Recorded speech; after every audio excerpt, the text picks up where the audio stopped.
Business, of course. According to the most recent statistics, we spend more than £700 million on them every year. And a fifth of that amount is spent on fish oils. So millions of us take fish oils, often in the form of capsules.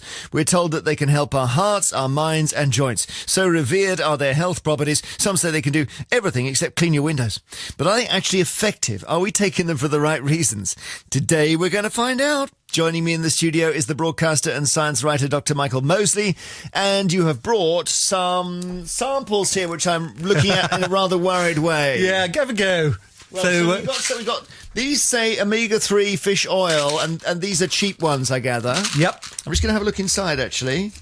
Are you a Omega-3 fan? Do you know, I wasn't sure whether I should say this. About a year ago, I started taking exactly this, which is a capsule with fish oil in. I'm now worried you're going to tell me I'm wasting my time. You will find out, Jeremy, So whether this you've is- been wasting your money or not. This will be my second one today. Okay. Hang on, what do I need to do? Do a bite? Have a bite into it, just so you can sample I knew you were the... going to say that. You're supposed to bite these capsules. You're not supposed to, Okay. but give it a go. You might find it revealing. Okay, it's gone. Oh. Oh! Well, it's very fishy. It's very fishy, yeah. There's definitely been a fish involved at some point. The capsule broke a bit like glass. I mean, it's like something, Himmler would The have used. expression on your face. And it's also... Absolutely priceless. It's like... Okay. And to me, it's got the consistency of something like olive oil, which is Yeah. it's very greasy. Yeah. Are you getting a fishy burp coming back or not? No, I haven't. I don't ever do burps, to be honest Okay, with you. But very I've good. got some water. Hang on. Okay. Now, one of the reasons I wanted you to do that is we know that oily fish is incredibly good for you. I'm just going to take that capsule out of the way. He's spitting it out. But I can see it now. So that's supposed to decompose in my stomach, right? Yeah, that's right. Okay. And that will kind of go. Yeah. So we know from lots and lots of studies that eating fish, particularly oily fish, is incredibly good for you. Yeah. It's good for your heart, it's good for your brain, it's good for all sorts of things. The thing is that obviously food manufacturers and supplement makers thought, well, if that's good for you, then let's extract the oil, stick in the capsule, because there are a lot of people who don't really like fish. Common sense. It makes common sense, exactly. And unfortunately, it doesn't seem to work that way. Oh, I knew. And we never know, because the idea that, you go into space as an astronaut and you take a load of pills instead of eating. Yeah. And it has all the same stuff, but it doesn't have the same effect. And we've never really understood why that is, have we? No, well, it's a sort of reductionist approach. With the fish, you got the protein, you've got zinc, you've got all sorts of other things. In the capsule, you basically got the capsule. It also takes up to 3 years for the oil from the fish to get to the shelf. It is a very slow process, surprisingly enough. And on a previous series of Trust Me, I'm a Doctor, which I make, we decided to send off 10 capsules. We bought a whole range of capsules, some really expensive. They'd cost you about 300 quid a year, and others were 30 quid a year. We analysed them. They all had in them what they said they had in them, except that 1 in 10 of them was rancid. The oil was off. Oh. And You wouldn't know that, You would wouldn't you? know that if you didn't bite into it. I don't think the one you bit into well, it would I'm have been suddenly even wondering. worse.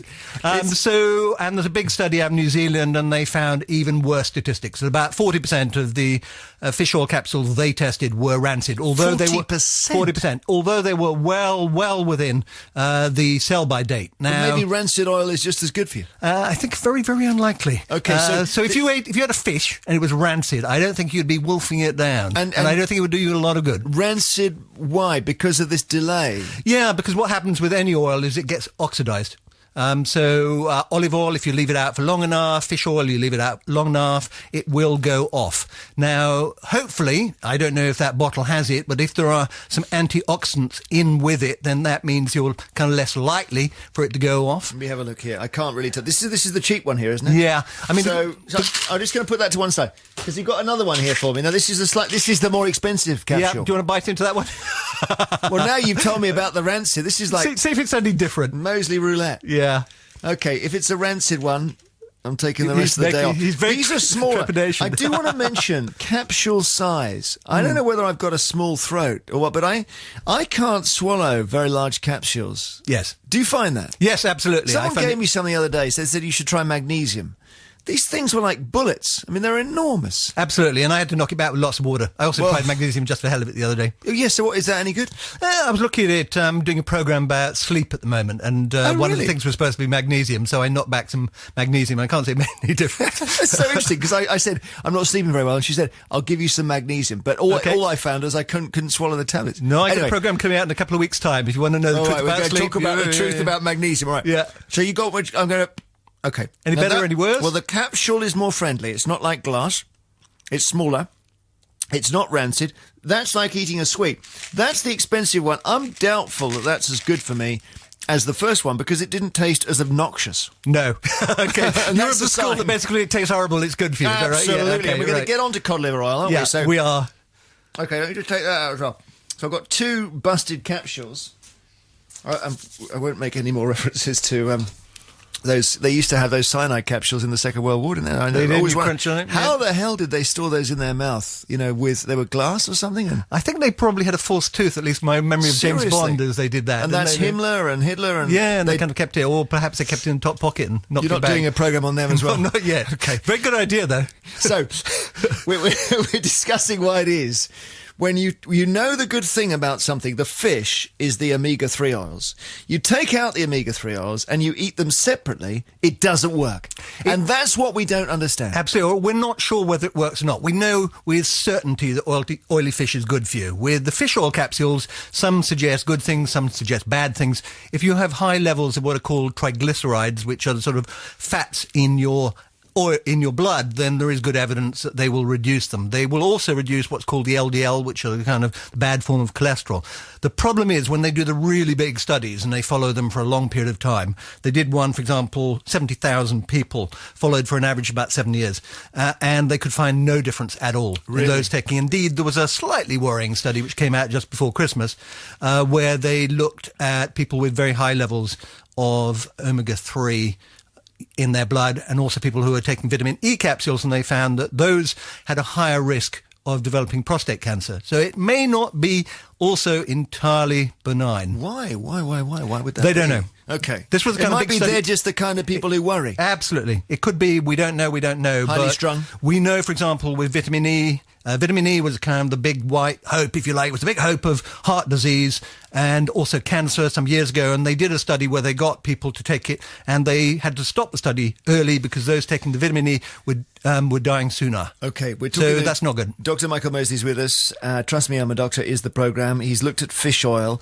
I know we've got to talk about what happened to you, Michael, when you just ate loads and loads of fish. Yes. So I mustn't forget to ask you that. But meanwhile, if you'd like to call, 0500 288 291. And I can feel the fish oil repeating, so excuse me for a moment. It's coming back.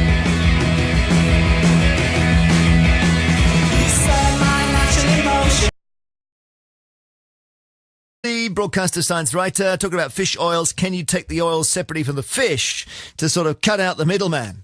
And at the moment, Michael, your answer is probably not. Probably not. Okay, so we got 3 things. We had the cheap capsules, the more expensive capsules, which when I bit into them didn't taste as bad, so I was immediately suspicious. And I can't put off the moment any longer. What have we got here? Sliding across the desk. Yeah, it's the dreaded cod liver oil. Whoa! My dad used to take this. And he used to hold his nose when he took it as well. Did he make you take it? No, he said it's very good for you. And actually, looking at the back of the box, it says it's a traditional remedy for the relief of muscular pains, joint pains and stiffness. And, yeah, gets you the vitamins of A, D and E. Basically cures everything. I'm not sure about that, but I think if I had the choice between the capsules and a bottle of cod liver oil, I'd probably go for the cod liver oil. Yeah.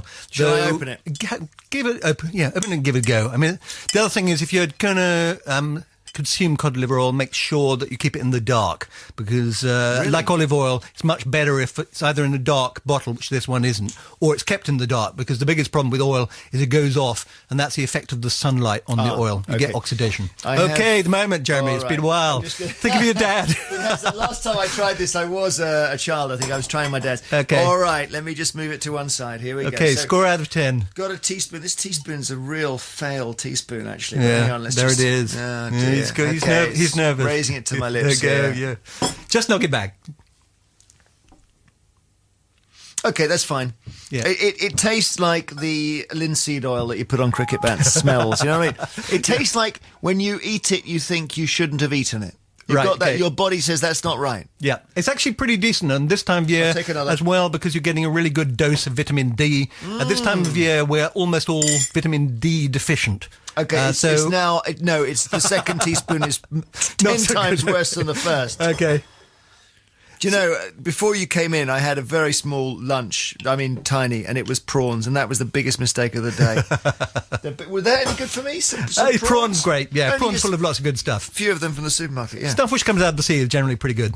Okay, but that's not a supplier of fish oils particularly? Not necessarily. Again, some people say, what about when it comes to fish, is it better to eat wild or farmed? And from the point of view of the omega-3 levels, it doesn't seem to make a lot of difference. Is it better to eat fresh or tinned? And again, it doesn't seem to make a lot of difference. Okay. Fish in whatever form seems to be a good thing. All right, I've got a friend who makes a salmon sandwich from tinned salmon every day and he swears by it. Martin Jones in Aylesbury, good afternoon. Oh, hi, Jeremy. Hello, how are you doing, Martin? I'm very good, and yourself? Are you good because of the fish you eat? I do like eating fish. I also do many things. I'm a health practitioner. I teach a thing called holographic breathing. But, holographic breathing? Holographic breathing is very, very good for health, and we also discuss diet within that as well. Okay. And with anything really with oils, the oil seems to oxidize so quickly, especially with fish. So for me, and separating things, when you've got like a whole animal or a whole food, as soon as you start putting the manufacturing process in there and separating things off, it never works so well. And with oil, it just oxidizes so quickly. But what I recommend to my clients around the omega oils, the omega-3, the omega-6, the omega-9, they're very important for our health. Yeah. What I do is I take linseed and I take chia seeds, and these are full of the omega oils, and I blend them. And this breaks them down and releases the oils, and then you've got the oil there instantly. Right. Okay. What do you think of that, Michael? Bring in a blender. The trouble is that essentially you get omega-3 from algae, and then the fish eats the algae, and that's how you get it. You don't really get it from linseed. You certainly don't get it from chia, or at least in very small amounts, and it's also not in the bioavailable form. So there's almost no way of getting round, eating fish. Okay. Or alternatively, eat seaweed. And that's what you did. You went the other way. You said, okay, what happens if I actually just pack my diet with fish? Is that right? Yes, that's right. And what did happen?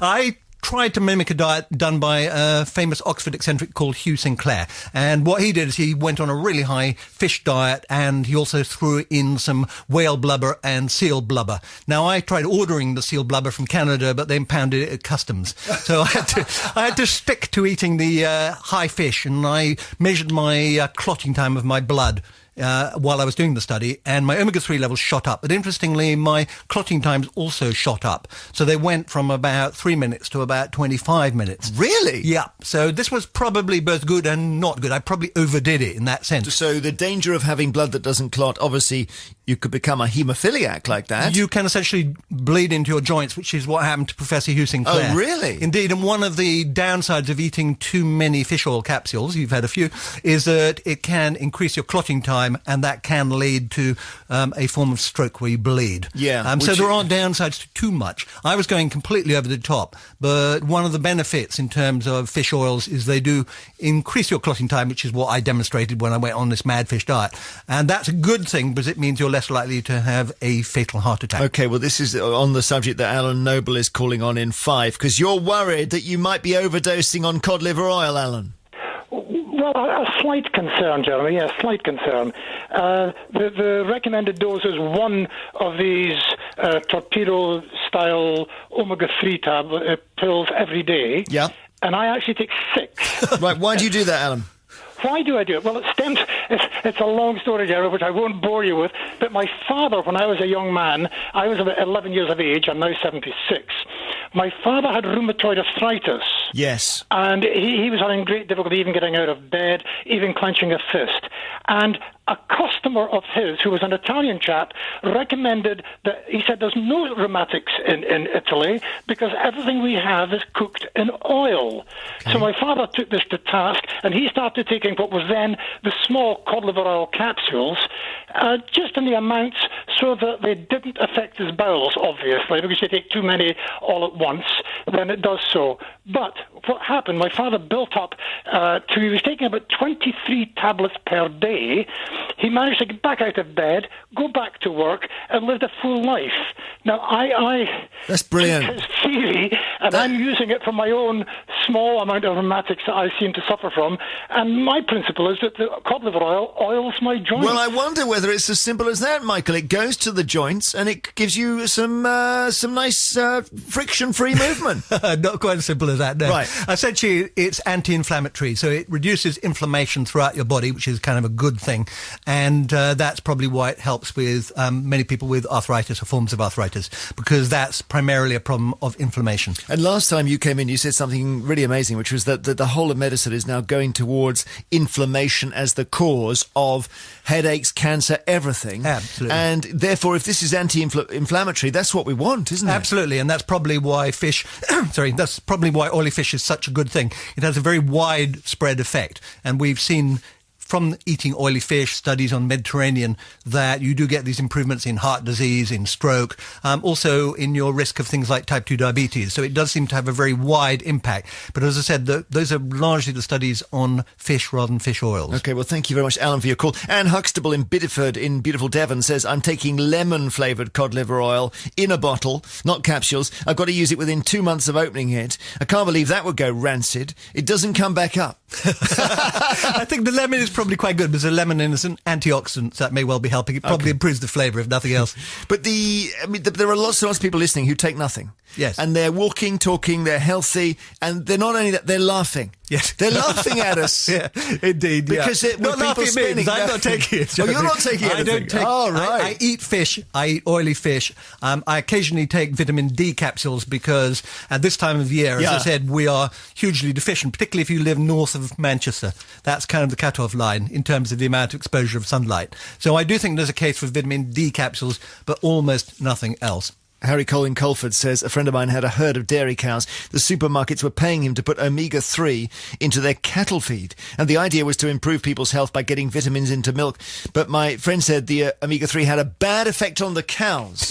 So they kicked up. Right. Stephen Jackson in Kent says, I'm a health nut and I've taken every supplement known to man. Cod liver oil is the only one that's ever worked. Okay, interesting. Right, yep. Yeah, we're going to hear more about that. Dorothy Avery in Shepshed, Leicestershire, good afternoon. Good afternoon. And you used to drink gallons of cod liver malt? Yeah, cod liver and malt when I was a child. Well, what's that? Is that a kind of hot chocolate type of drink, or? No. It was sticky. Sticky? And quite sweet, I suppose. But it was made at the clinic, so it was more fish oil in it than what you bought if you bought it in the shop. But I could eat that. I used to take it by the spoonful. Used to have so many spoonfuls of it. Did it work, Dorothy? Well, as a child, I suppose it did, but I was taking it from when I was in the primary school and when I was sort of still part way into the senior school.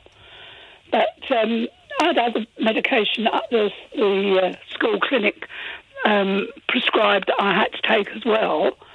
But it was a case of the cod liver and the malt. Yeah, I quite liked that because it was sweet, like toffee. Okay, Dorothy, thank you. Yeah, so sweetening it maybe, well, that causes other problems. Yeah, it does. I wouldn't go that far, I must admit. Yeah.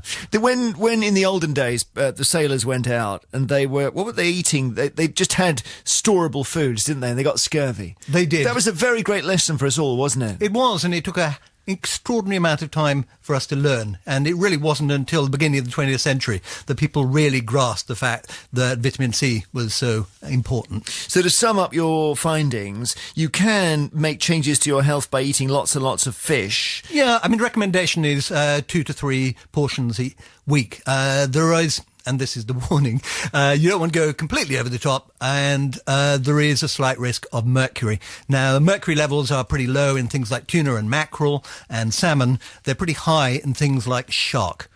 So I wouldn't go there. Thank you very much indeed. Dr. Michael Mosley, broadcaster and science writer. There you were, yeah, you found me.